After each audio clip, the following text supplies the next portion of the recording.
Good afternoon and greetings. My name is Doc West. I never thought I would be in front of our city talking. I'm an educator and like to be in schools educating our young people.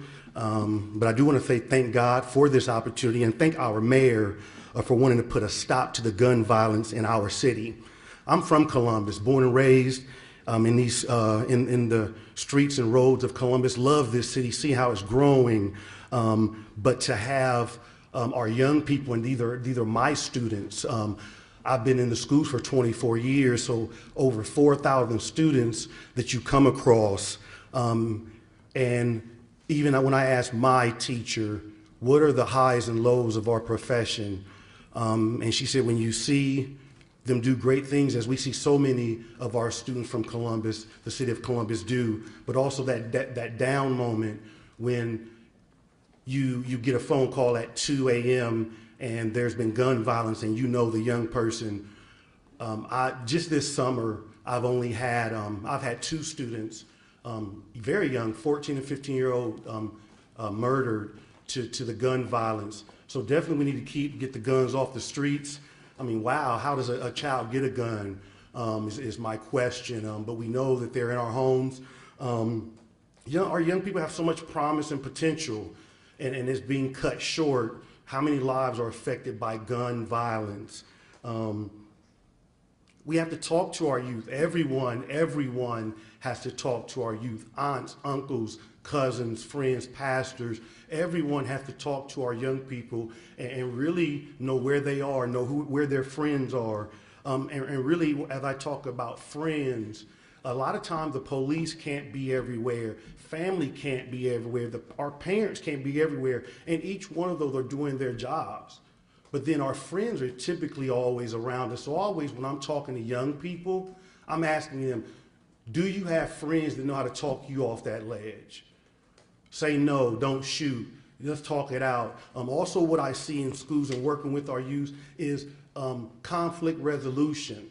There definitely has to be programs and even more, and I work with that a lot within our schools, just because I see the little small issues turning into a big argument, then a fight. These things happen when our young people graduate. Now they're 18 to 24, and they're kind of, oh, I'm out of school, I'm free, I'm grown. So we really have to target and have programs and funneling for that population. And we really even have to get it even before then, because by the time 18, 19, they're on a stronger path. You know, we just really have to have that. I care about our young people. I don't want to attend any more funerals. So please lock up guns. Talk to our young people about getting off the streets. You know, we don't talk about a curfew, but that you know, that can be part of it. And honestly, I can say, and it wasn't part of my speaking this morning, I was kind of okay with a curfew at 6 and 7 o'clock. It seemed like to me, as I'm tracking our city, that the crime was down. So I love our young people. I just thank you for this opportunity. For our mayor, our mayor is going to come up next, and thank you, Mayor, for putting this on. So I really appreciate you. Thank you.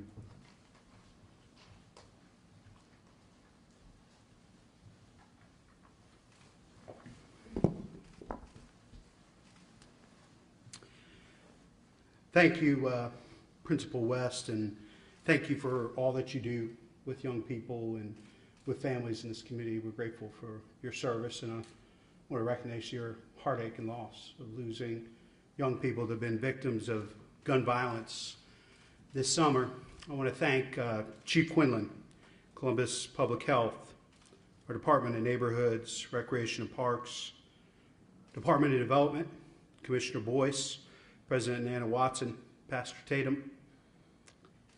I also want to recognize Pastor Eddie Parker, Word Church, that has joined us here today, Elder Larry Price, as well as our Senator Herschel Craig. 3, 12, 13, 14, 64. Those are the ages of some of the recent victims of gun violence. 84, 766. Those are the number of homicides and felonious assaults to date. But neighbors, I'm not here to talk to you about numbers. I'm here to talk to you about people, loved ones, neighbors being caught up in tragic, senseless violence. These are brothers and sisters, moms and dads, cousins, nieces, nephews, never walking in that door again, never filling their seats at holiday dinners again, and in so many cases, never having the chance to grow up and reach their full potential. To those in the media, I know many of you want to compare this year to 2017, when we had the highest number of homicides recorded in a single year. In response to that year, we launched the Comprehensive Neighborhood Safety Strategy, a multi-pronged approach that reflects our shared values, that every resident in every neighborhood deserves to be safe. To achieve these goals, we started new initiatives to address crime differently, holistically, while continuing with our proven safety strategies. And it worked. We saw significant decreases in homicides in both 2018 and 2019, when we saw a 23% drop and a 31% drop, respectively. But this year is very different for many different reasons. A global pandemic, no in-person school, fewer opportunities for extracurricular activities, and very little in the way of summer youth employment, since so many employers are working remotely. Obviously, this cry for racial justice and movement for reform is different too. Columbus is not alone in this spike of violence. We look at major cities across the country and mid-sized cities like Columbus. They're all experiencing many of the same things. Charlotte had 22 homicides in 1 month. Indianapolis's homicides are up 50%. Austin, 64%. And even closer to home, Cincinnati is up 55%, and Cleveland is up 60%. We're not responsible for what is happening on a national level, but we are responsible for what is happening in Columbus. And we know we cannot police our way out of everything that has happened and the spike of violence we're seeing today. But because of the collaborative framework we put in place with the Comprehensive Neighborhood Safety Strategy, we are able to take a broad-based, holistic approach to what we're experiencing as a community. In a few moments, you'll hear from some of our partners on their contributions to this critically important work. I'd like to announce some of the steps we are taking. We're forming micro-intervention teams to go to the homes of at-risk youth and offer services or consequences.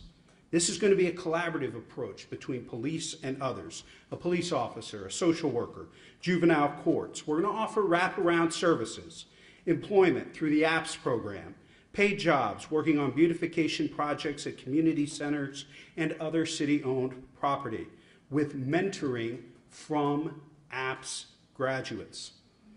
Offer additional services for the whole family through the county's Family Stabilization Unit that Commissioner Boyce will talk more about here in a moment.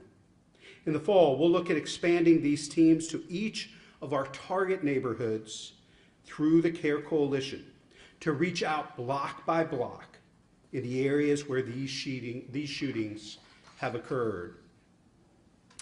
But our micro-interventions are happening right now with investigations into who can be best served.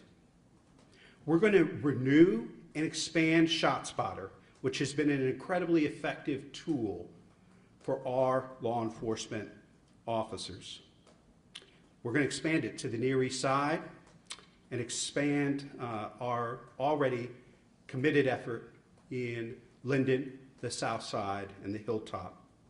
We're moving forward with our partnership with Grant Hospital, Columbus Public Health and Recreation and Parks called Boyce, Violence Outreach, Intervention, Community Engagement.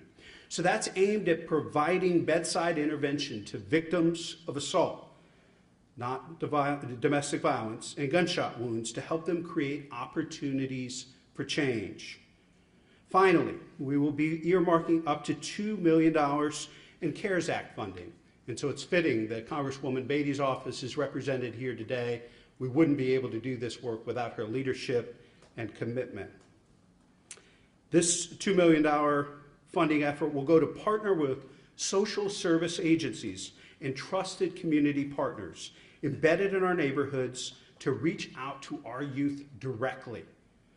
Folks with street cred that are going to take some innovative approaches to disrupt and help take young people out of this path of destruction and violence. They'll be leveraging existing relationships and position of trust to provide intervention services and support systems. CARES Act dollars are being used to offset the impact of COVID-19, and we know that our at-risk youth have been significantly impacted by school closures and lack of positive engagement and opportunities for employment. I would now like to invite Police Chief Tom Quinlan to the podium to share a little bit more information about ShotSpotter and the work that Columbus Police will be doing. Chief? Thank you, Mayor Ginther. Good afternoon. Less than 1 month ago, on July 13th, we gathered in Linden to speak out against the violence in our community and spoke about the fact too often the victims are teenagers and young adults. We shared a troubling fact that there had been 67 homicides and the fact that aggravated assaults were up 125%. Today, we share more troubling news as our community continues to be disheartened by the fact deaths have now risen to 84 homicides and many, many more aggravated assaults, over 700. Any one of these aggravated assaults could have resulted in a homicide, but for the rapid life-saving measures used by Columbus fire medics and our local hospitals. There have been 384 instances of bullets striking homes, often finding more than 30 bullet holes of multiple calibers. And officers have responded to more than 2,800 calls of shots fired. The impact on our community strains our ability for comprehension. The question remains, can we as a community rise above the surge of violence and together implement meaningful strategies to reduce this menace that is unfairly defining us and placing the future of our young people in jeopardy? I believe we can make a difference, but only if we work together, if each of us fulfill our responsibility to the community. We have heard loudly the demand to hold police accountable. It is my hope there is equal demand for accountability with all partners in the criminal justice system.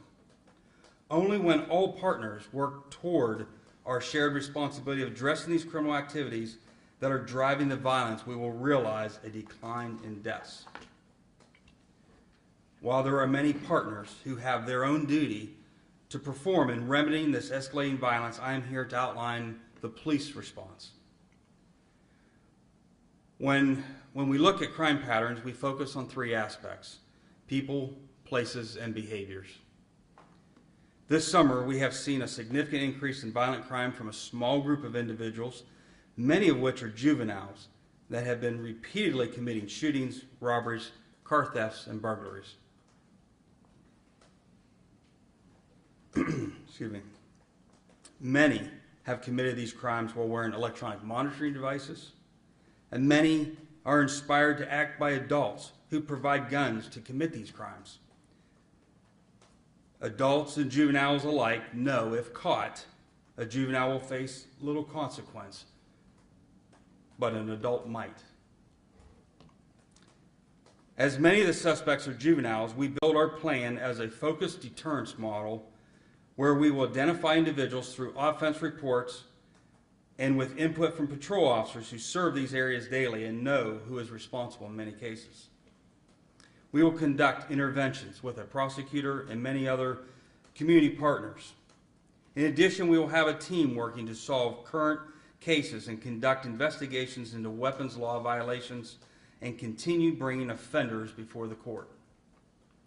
We will expand our utilization of ShotSpotter to focus in on the specific blocks of the city that are being traumatized through this continual barrage of gunfire.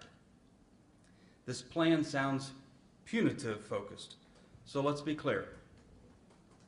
I support police-initiated diversion programs for youth. I support summons in lieu of arrest practices for nonviolent misdemeanors. I support resources that can be offered to our youth through the Juvenile Courts Reception Center program. But what I will not support is when young people, whether an adult or juvenile, have been charged with violent crimes involving the use of or possession of firearms and continue to be released without consequences, who are undoubtedly placing our community in danger. Our plan of action includes many approaches. Our plan includes investigators from many areas of the division working collaboratively to identify groups driving this dangerous criminal activity. Units like our gang investigators, gun crimes detectives, our crime lab, our major crimes units, along with patrol officers. Additional collaborations are in place with partner agencies like ATF, CARE Coalition, and the U.S. Attorney's Office, and many other to pursue criminals driving the spike of violence in Columbus. We will utilize our Public Information Office to educate the public on methods to properly store guns and limit access to guns in homes and vehicles, report when guns are stolen, create public safety announcements using our social media platforms to keep the public informed and engaged in solutions. We have designated phone numbers, email addresses, and mobile app tools. We encourage people with tips to call by phone Crime Stoppers at 614-461-8477 or TIPS.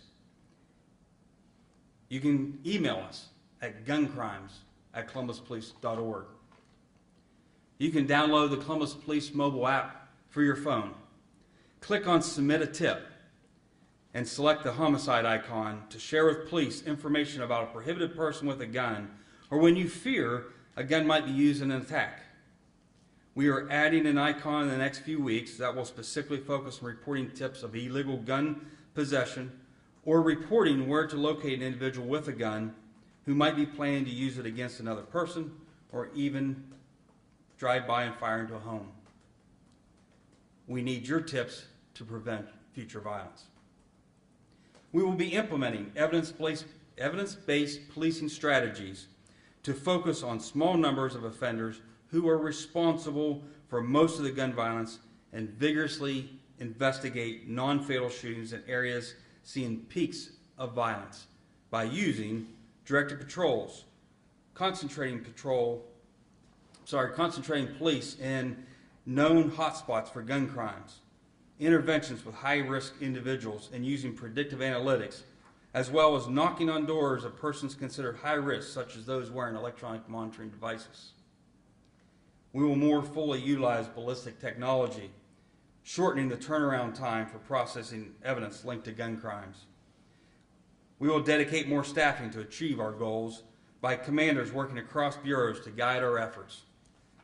Gang unit members will be assigned full-time to focus on issues that they are uniquely positioned to address. Support officers from patrol will be utilized. Investigators will prioritize crimes based on people, places, and behaviors that are contributing to this violence. Juvenile prosecutors will be engaged to track cases through the system. An intel analyst will help drive the who, where, and when so patrol can capitalize on proactive time. A multi-layered approach working in collaborations will be utilized to stem this violence. Success depends on all of us working together. If we succeed, lives will be saved. What work can we perform together that could possibly be more important? Thank you. And now it's my privilege to introduce Franklin County Commissioner Kevin Boyce.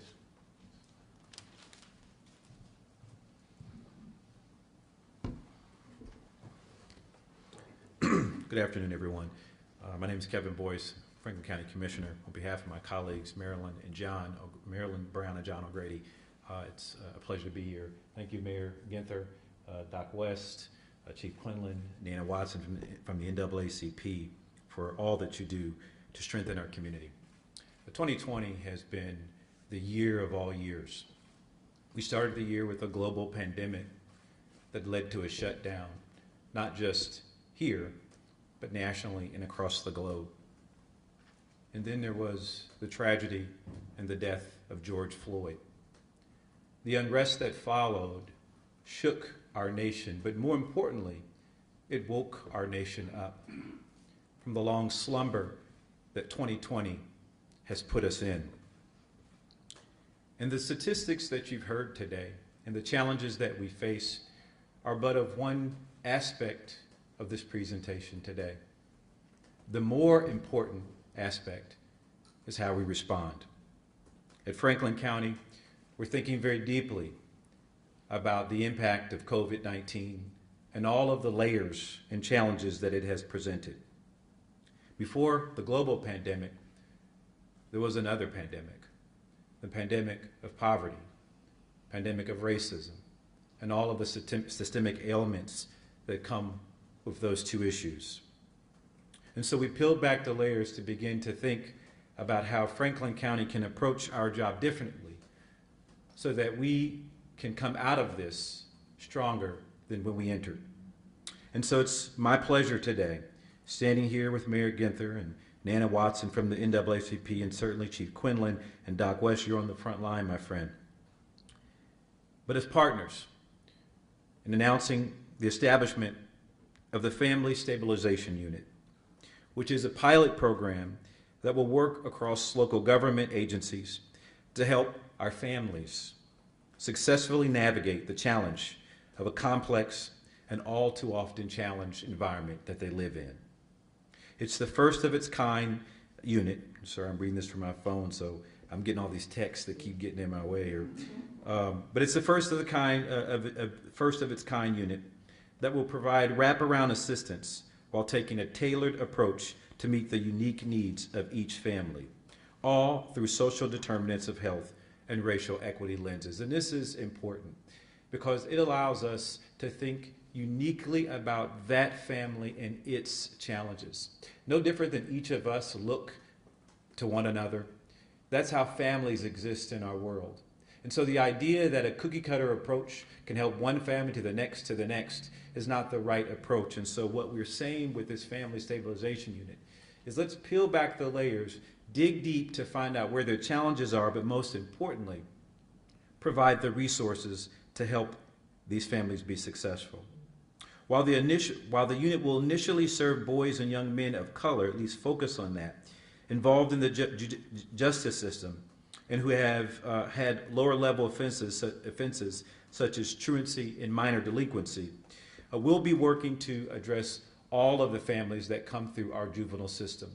And it's so important that, as I talked about, the local government agencies working together. The unit won't be there to just observe the disparate issues, but focus on outcomes through this equity lens designed to meet the needs of not just the community, or not just the family, but also the community. Instead of focusing solely on preventing boys from the future of interactions with the justice system, we'll assess the needs to ensure that the entire household, a holistic approach, and a multi-generational approach to ensure that the family gets all of the resources they need, be it food, rent assistance, transportation, employment, all of the things that help families, most importantly, be successful, but more importantly, thrive. The unit is collaborating with the courts, primarily through the Juvenile Courts Truancy Intervention and Prevention Program, Board of Commissioner agencies like the Office of Aging and Child Support Enforcement, as well as levy funding social service agencies such as Children's Services and ADAM-H, or the Alcohol, Drug, Mental Health, and Addiction Services Board, to create an integrated approach to addressing the family needs. The unit also plans to incorporate a workforce development component for families that are unemployed or underemployed through partnerships with Columbus State Community College. The unit is expected to be up and running here shortly, and we're just getting started. But more importantly, we see it as a pilot program that can be replicated to be all-inclusive of the many challenges that families face in Central Ohio. And so, again, the statistics you hear are alarming, but what I'm hopeful about is the work that comes thereafter to support and address the needs of each and every family that lives in Central Ohio. In order to do that, it requires partners and partnerships with agencies and organizations like the NAACP right here in Central Ohio. It's my pleasure to introduce to you Nana Watson, who's the president of our local chapter of the NAACP. Thank you. Thank you, Commissioner Boyce. Good afternoon, Nana Watson, your NAACP. There are 330 million people in the United States. There are 360 million guns in the United States. We are here today because we are fighting to win this battle against guns and gun violence in our community, and we are depending on you to help. The question is, will you join the fight with us? Because when the Columbus community unites and when we fight together, we win. Last week, the Columbus branch of the NAACP convened a meeting with Franklin County juvenile judges, elected officials, and other stakeholders in our community. We gathered to have a transparent, no-holds-barred meeting with the goal of stopping gun violence. We will continue that dialogue next month. The NAACP has also developed a social media campaign entitled Take Over Tuesday, which is focused on getting a message out to our Black children about gun violence via various social media platforms. I ask you to please assist us in getting the guns out of our community. Mayor Ginther, we join you, county commissioners, and anyone and any other organization who is willing to fight against these senseless acts of violence. If we fight together as a community, we will stop the violence, save lives, and make all of Columbus and Franklin County safe. Thank you. Mayor.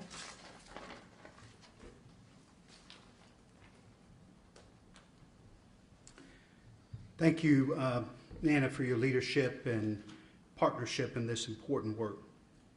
So we've laid out a collaborative approach to curb the violence in our neighborhoods. It is just the start. And as our community continues to grow and change, so will these efforts. I want to emphasize, and I believe all of our speakers here today would agree, that this spike in youth violence is not a police problem. It's not a public health problem. It's not a neighborhood problem.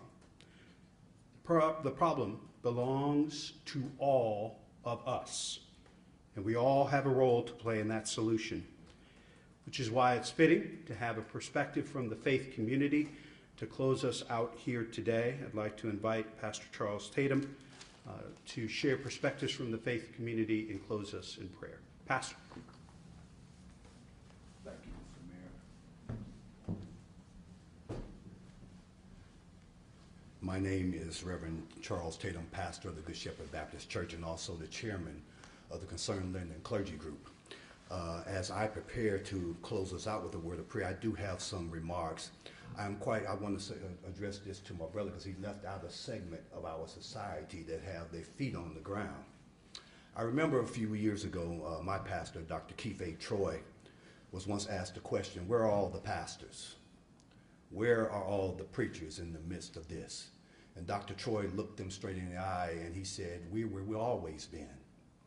We're down in the ditches. We're down there working, but we don't see NBC, ABC, and CBS coming down in the ditch to film us there. I want our mayor to know, I want our commissioner to know, I want our police chief to know that all pastors, especially I know in the Linden area, we are there to work and to be of service, not only to our churches, but to our communities and to all the other segments of society. We are there because we love people and we care about their welfare.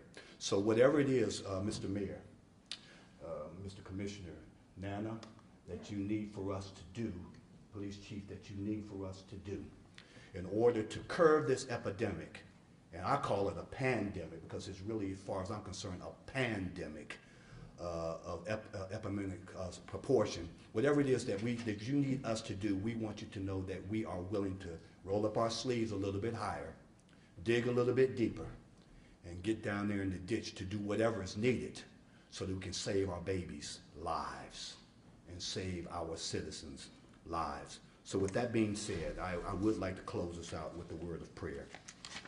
For those of you who believe in prayer, if you would be so kind as to bow your heads. I want to begin with the familiar words of Sir Isaac Watts. He once put pen to paper and wrote, "O God, our help of ages past, our hope for years to come, our shelter from the stormy blast, and our eternal home. God, this day, this hour, this moment, we are coming to you. Our city, our state, and our nation stands in need of a divine panacea. Pandemics are running rampant in the land. COVID is killing. Hatred and racism are stealing. And guns and bullets are decimating homes, communities, and robbing our children of life. Oh God, we have tried and continue to try to do all that is humanly possible. But in so many ways, we have come short of the needed solutions. So now, Creator and Sustainer of all, we come in deep humility to you. We need you. We want you. Our only hope is in you. So, Father of all, help us at this hour to solemnly and sincerely fulfill the requirement and receive the blessing as that recorded in 2 Chronicles 7:14. If my people who are called by my name will humble themselves and pray and seek my face and turn from their wicked ways, then I will hear from heaven and will forgive their sin and heal their land. So God, help us to humble ourselves. Help us to fervently seek your face in prayer.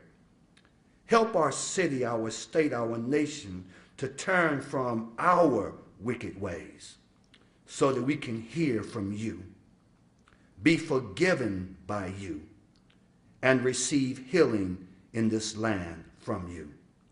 Let it begin with your church. Flow down like mighty streams to our mayor, our governor, and even the White House, the Congress, and the Senate. Then justice will roll down like water, and righteousness flow like a mighty stream. For this is your servant's prayer. This is a prayer from our city, our leaders, and we ask it in the name of your Son, Jesus the Christ, and all who are willing can say, amen.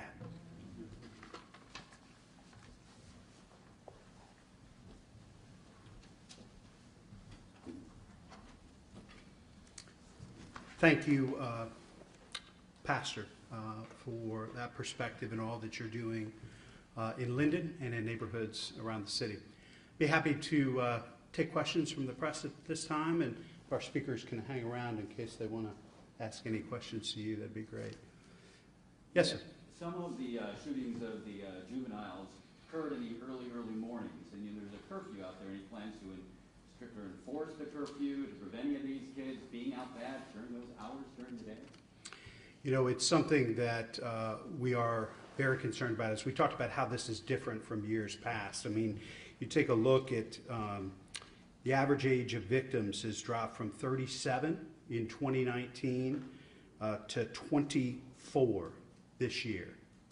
And so clearly we're looking at a very different type of violence that we're seeing out there, proliferation of guns combined with young people who are not involved in things that they traditionally would be involved with. It's something that we're seeing around the country. And so I'll continue to work with the chief to figure out how we can do a better job of keeping young people out of harm's way, but also making sure that they don't have access to weapons to create the violence and, you know, creating this string of victims in neighborhoods. So I think we're looking at a variety of different things. What we shared today are things in addition to elements of the comprehensive neighborhood safety strategy to deal with this issue that we outlined. Mayor Ginther, a lot of these shootings have been shootouts, have been described as shootouts, and we've seen a lot of innocent people been hit. One was killed recently. You talked about having the community coming together. A lot of people are afraid to speak out. How is this going to change anything if there's a segment of the population who are fearful to speak out? Well, we have to continue to build that trust, build that relationship. As the chief outlined, there are a number of ways folks can share information anonymously so that we can bring folks to justice and get them off the street. As he outlined, there's a very small number of folks that are creating a disproportionate amount of mayhem and violence. You know, at the same time, we continue to urge, and I know we're fortunate to have a state senator and a congresswoman who believe that we ought to do more to keep illegal crime guns off our streets and continue to encourage the state legislature and leaders in Washington to take action. You know, it's this dangerous combination of young people who don't have the resources and the experiences that they traditionally do, combined with proliferation of guns during the midst of a global pandemic, which has led to an economic crisis. We can't just pick and choose. We have to go after it comprehensively. And we think there are a lot of things, common sense, bipartisan, overwhelmingly, that the community supports to restrict and slow down this proliferation of guns. You talk about this wraparound services you want to provide to our most vulnerable youth. Mm-hmm. We have heard anecdotally that a lot of these youth that are involved in the violence have run the adults in their lives off. They have run them out of the houses. They are taking over areas of these neighborhoods.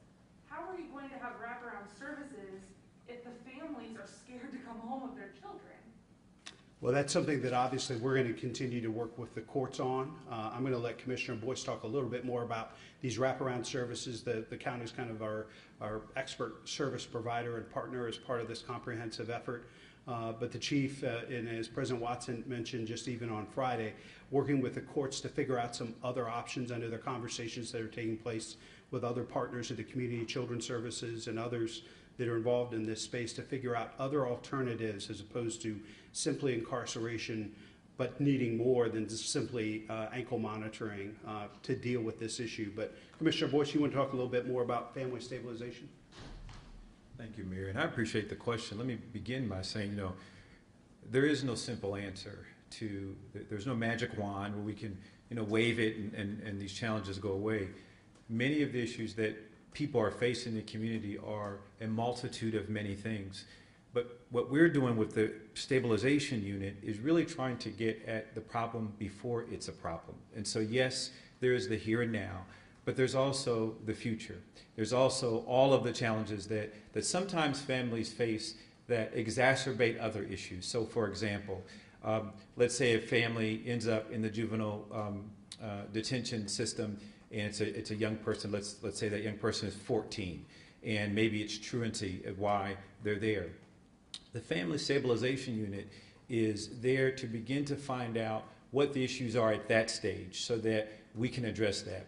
You know, we found that sometimes it can be a multitude of things, and I'm just making this up, but sometimes it's maybe mom's working 2 or 3 jobs, dad's incarcerated, and there are 4 siblings, and that person is responsible for getting the other kids to school because mom is off trying to get to 2 jobs and whatnot. And so, yes, that person is truant, or yes, that person is too tired to go to school. And so the idea is that we go in and try to really find out ways to alleviate some of that stress and to provide each person in that family with the resource they need to be successful. Maybe it's helping to find the mom a job that doesn't require her to have 2 jobs. Maybe it's a way to find, maybe it's a transportation issue.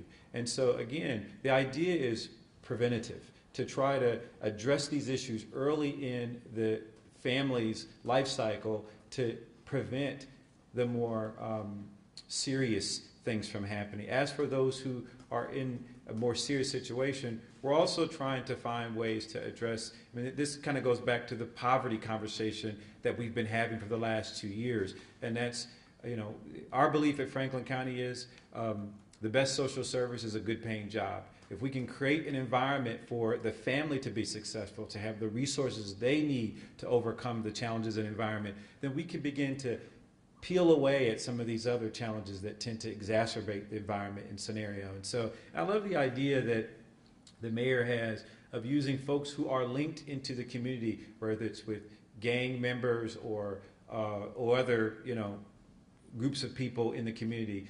I think oftentimes what we find in our court system is a disconnect, the ability to communicate. And, we term it as cultural competency today, but often it's really just having a person that can translate information into how it should be communicated to a family or in a different cultural way. And so I really think that's going to be a key element of success in some of these new models that we're rolling out. Let's see if the chief has anything to add. The only thing I would add, Beth, on the top of that is the micro-intervention teams that we talked about. So they will be positive alternatives for course correction, but there'll also be consequences. And so having these young people, particularly that have committed multiple acts of violence, that if they don't accept these resources and this intervention, consequences will be coming their way. Because the bottom line is we have to disrupt and interrupt this tit-for-tat cycle of violence that's taking place amongst young people right now, and it takes everybody to be involved with that. Chief, any additional comments on that? Yes? To follow up on that, have you reached out to the juvenile court system, or Chief, have you reached out to the juvenile court system? Because a lot of these very violent teens, not the teens who are delinquent, but the teens who have guns and who are shooting each other, have multiple warrants out for their arrest for several other dangerous crimes. Have you guys reached out to the court system to see if what can be done about those teens who have the mentality, well, there are going to be consequences for me because I'm a juvenile? And that's part of what we've shared today is our response to that, because it's certainly an issue right now, and we're working with the courts, as I mentioned in my comments earlier, trying to look for other alternatives as well. I know the chief has been meeting and talking with the courts. I know President Watson coordinated and facilitated a meeting just on Friday with the courts and law enforcement. I'm not sure if either one of you want to add any additional comments.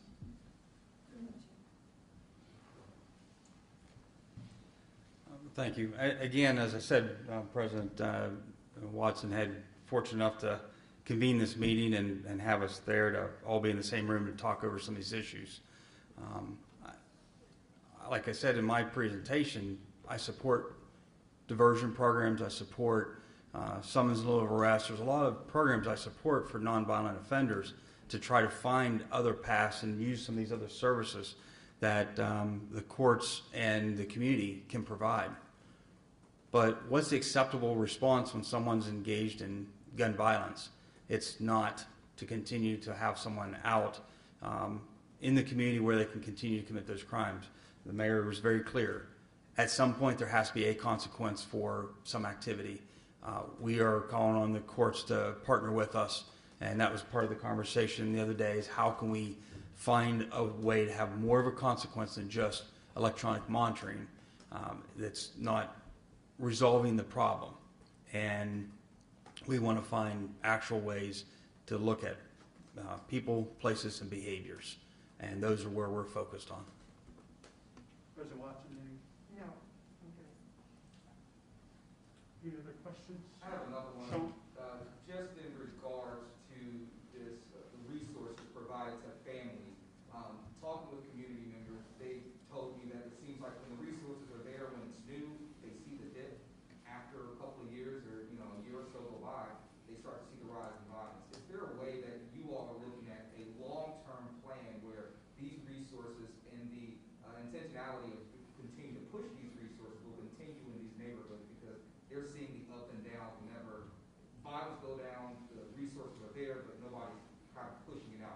It's a great question and a fair question, because I think that plays out when you look at this community's history. And that's why I think we're so fortunate right now with Rise Together, the county's poverty blueprint, our equity agenda that we put out, really focusing on parts of the community that have been left out and left behind, with our success stories of community being very purposeful and intentional, looking through that equity lens as we invest in places like Linden, the Hilltop, the South Side, our neighbors that are facing a disproportionate amount of the violence we're talking about here today, and lack of opportunity. So I think you're going to see the county and the city, based on the vision and agenda, to continue to invest in and lift up our neighbors and neighborhoods that have been left out. And that's not just going to be today.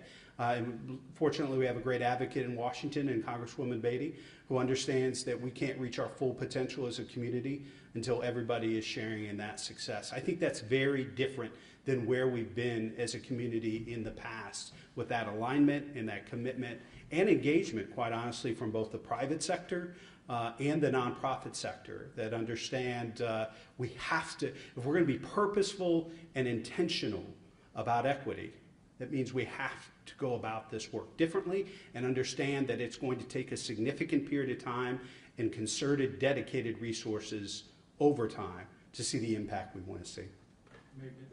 Please.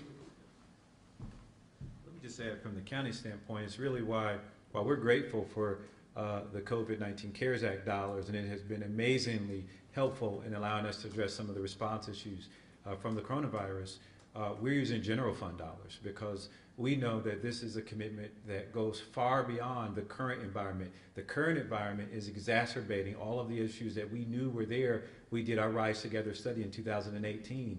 And so for us, that's the purposeful declaration of general fund dollars, so that we can be committed for the long haul. For me, good. What is the scope of this work going to be, and how are you going to select the families? I know you had mentioned truancy is one of those key things that you're looking for, but how do you pick out those families? How do you make sure they follow through the programs? So we've hired 2 young men that are zeroed in. Their offices are right there, and they can be referred from the judge or the prosecutor.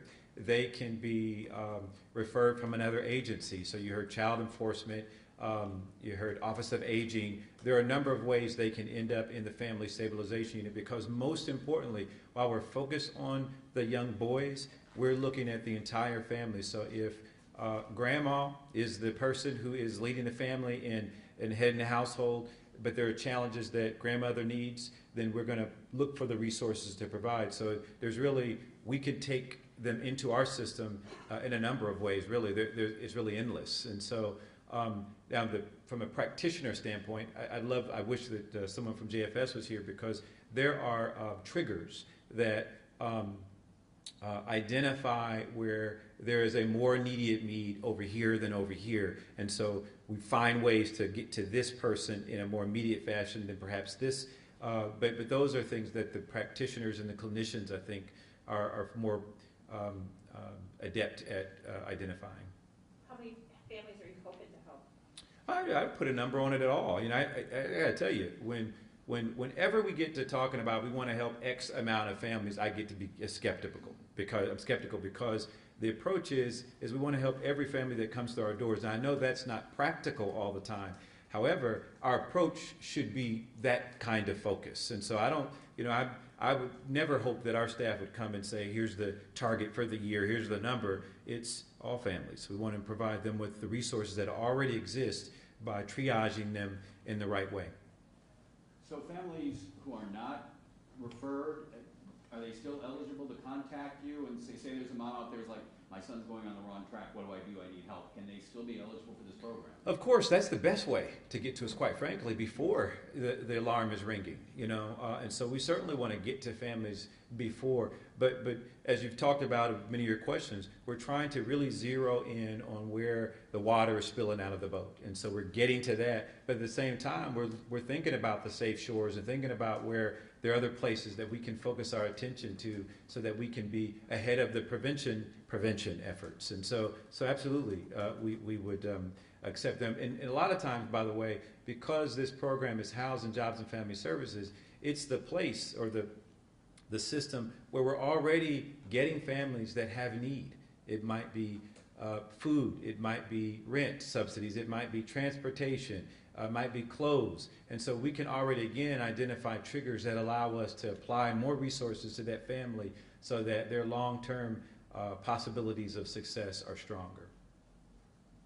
Yeah. This is the time of year where we would typically have kids getting ready to go back into the school buildings.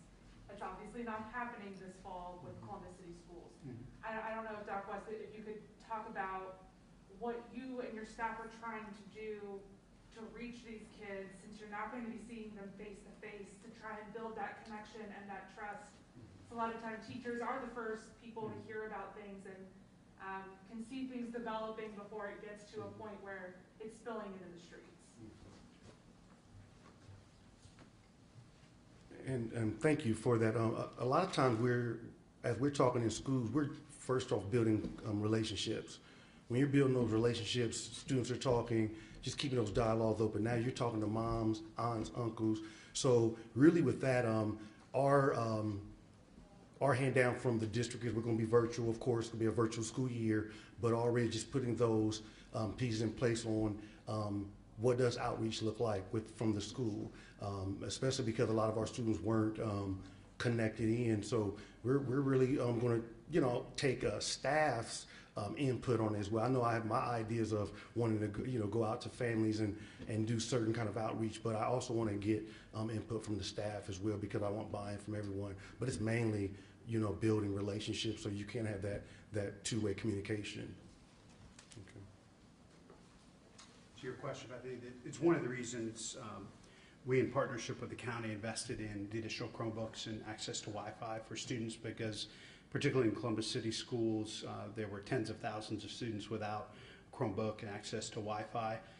To make that virtual education more real and have that being more engaging. And in partnership with the county, we've expanded our summer camps through the end of August. Generally, they end the end of July because school's starting about this time of year. And we're taking a look at what types of after-school or outside of school activities could take place at rec centers and in parks throughout the city this fall to make sure that young people doing it in a healthy and safe way have access to that engagement and appropriate constructive activities for them to participate in. Obviously today we've been focused on folks that are beyond that, some of the prevention work that Commissioner Boyce talked about, but really focusing on these young people that have had multiple violent interactions and committed serious crimes in our community. Those aren't the folks probably coming to summer camps or those types of things, and so it takes a very different approach. We want to work on the prevention, but we also need to be very focused on this issue that's a direct threat to people in Columbus and young people. Yes, sir. Yes, Mr. Mayor, I'd just like to say publicly today, once officially announced that Primary One Health in the Charlotte bars, and I'm the coordinator of outreach for Primary One Health. We want to offer our services in the dissemination of information. We are frontline people, community health workers. Anything we can do to further this cause of nonviolence, we did in 2003 under Mayor Coleman, and we're not stopping now. So we are frontline. Let us know. Keep us in the conversation, and we will go out into the community to support in any way we can. Thank you. Appreciate that. And we got time for one more question, Lacey? A question about ShotSpotter. Somebody's been pushing for its expansion for about a year now. Was it because of that push or because of the spike in violence, and where's the money coming from to fund the expansion, and what's the timeline for all that? I'll let Chief Quinlan talk to a couple of those things. I think what we wanted to see is how the data played out. We saw some, this is something Deputy Chief Bash has been kind of managing, leading for the chief and the division. We saw some great initial results, great response from the community about this. And because as you know, generally I think it's like 80% of gunfire around the country goes unreported. And so it does two terrible things. The police are not able to respond because they don't know what's taken place because it isn't reported. And then the people of that community and neighborhood feel like the police don't care because they didn't respond and come out to make sure they were safe. So we've received some great results in the pilot that we started in Hilltop, Southside, Linden, wanted to expand it to the Deary side.